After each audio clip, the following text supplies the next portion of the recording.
இன்னைக்கு நம்ம வீடியோவில் கடையேழு வள்ளல்களை பற்றி பார்க்கலாம்.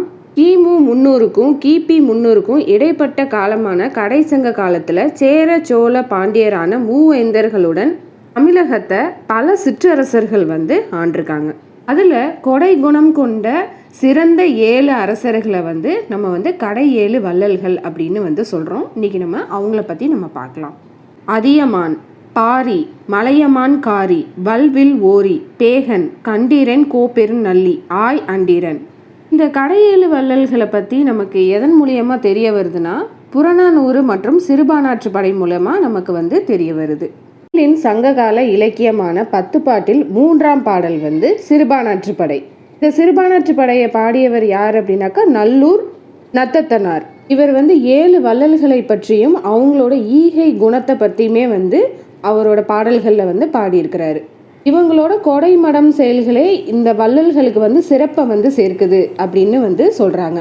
கொடைமடம் அப்படின்னா என்ன அப்படின்னாக்கா, சிறிதளவு கூட யோசிச்சு பார்க்காம பகுத்தறியாது மடமையோடு கொடை செய்வது தான் கொடைமடம் அப்படின்னு சொல்கிறாங்க.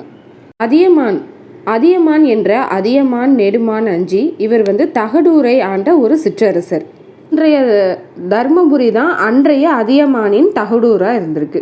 தங்க புலவர் ஔவையாரை நெருங்கிய நண்பராக கொண்டவர் தான் அதியமான்.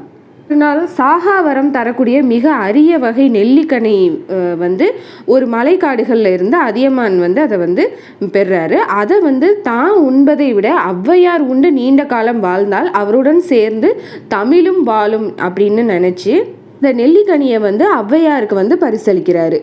இதனால் ஔவைக்கு நெல்லிக்கனி கொடுத்த அதியமான் அப்படின்னு போற்றப்படுறாரு. வேல்பாரி பரம்பு நாட்டை ஆண்ட ஒரு சிற்றரசர். மதுரைக்கு அருகில் இருக்கும் இன்றைய பிரான்மலை பாரியின் அன்றைய பரம்பு மலை. நாள் இவர் முல்லை கொடி ஒன்று படர முடியாமல் வழியில் கிடந்ததை பார்க்கிறாரு. வள்ளல் குணம் கொண்ட இந்த பாரி தன்னோட தேரையே அந்த முல்லை கொடிக்கு கொடுத்துருக்கிறாரு. அன்று முதல் முல்லைக்கு தேர் கொடுத்த பாரி வள்ளல் அப்படின்னு எல்லாராலையுமே போற்றப்படுறாரு. ஓரி என்று அழைக்கப்பட்ட வல்வில் ஓரி கொல்லிமலையை ஆண்ட ஒரு சிற்றரசர். இன்றைய கொல்லிமலை நாமக்கல் மாவட்டத்தில் இருக்குது. இவர் வில்லை வச்சு போர் புரியுறதுல வல்லவராக இருந்திருக்கிறாரு. நடன கலைஞர்களுக்கும் இசை கலைஞர்களுக்கும் அள்ளி அள்ளி கொடுத்ததுனால இவர் கடையேழு வள்ளல்களில் ஒருவராக போற்றி பாடப்படுறாரு. பேகன் என்று அழைக்கப்பட்ட வையாவி காப்பெரும் பேகன் பொதின் மலையை ஆண்ட ஒரு சிற்றரசர். இன்றைய பழனி மலையே அன்றைய பொதினி மலை. மலைவளம் மிக்க அந்த மலையில காட்டுல மயில்கள் திரிந்து கொண்டு இருக்குமா. வளம் மிகுந்த அந்த பேகனோட பொதினி மலையில ஒரு நாள் குளிர்ல மயில் நடுங்கி வருந்திட்டு இருந்துதான்.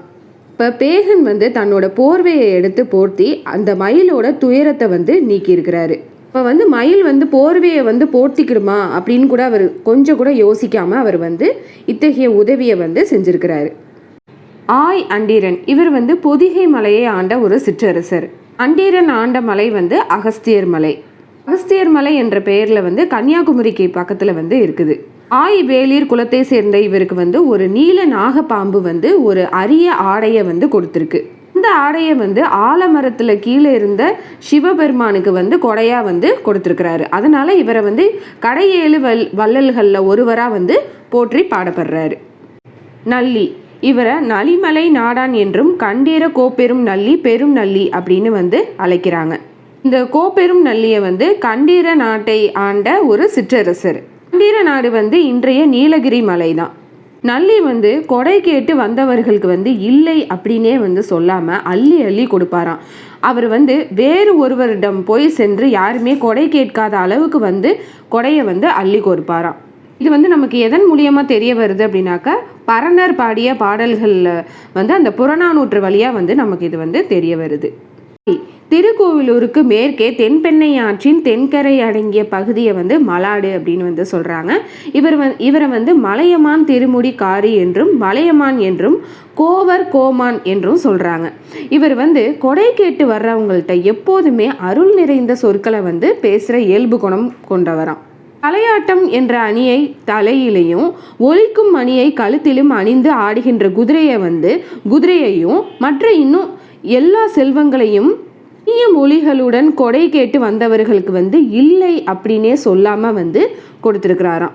பாரியை யாரெல்லாம் போற்றி பாராட்டி இருக்கிறாங்க அப்படின்னாக்க புலவர் கபிலர், பெருஞ்சாத்தனார், அப்பசலையார் ஆகியோர் அந்த புறநானூற்று பாடல்களில் பாடியிருக்கிறாங்க.